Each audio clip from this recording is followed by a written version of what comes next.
سلام، دامونا هستم و براتون تفسیر تاروت ماهانه 12 برج رو آماده کردم. هر برج یک کارت داره که پیام این ماه رو بهتون نشون میده. ببینید که کائنات چه چیزی براتون در نظر گرفته. آماده اید؟ بریم سراغ تفسیر هر برج.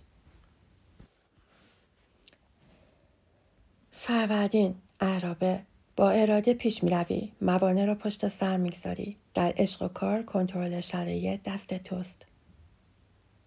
اردیبهشت،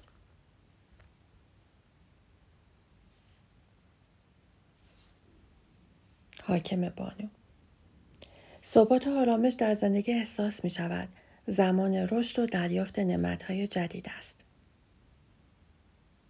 خرداد، 9 جا، آرزوهایت در حال برآورده شدن هستند. لذت و رضایت در عشق و مسائل مالی نمایان است.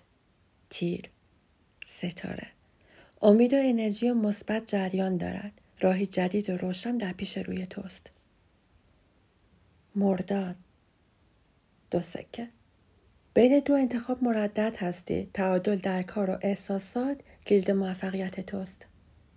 شهریور، چوب دست، اشتیاق و انگیزه برای یک شروع تازه داری. جسور باش و از فرصت ها استفاده کن. مهر، 5 شمشیر، اختلافات و چالش های در روابط دیده می شود. مراقب تصمیمات عجولانه باش. آبان، 4 سکه، نگرانی مالی یا احساسی داری. نه ترس، کنترل بیش از حد مانع پیشرفت میشه.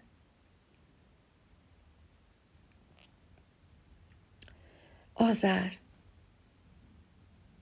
برج، تغییر ناگهانی در راه است. چیزی که فرو میریزد جا را برای بهتر شدن باز میکند.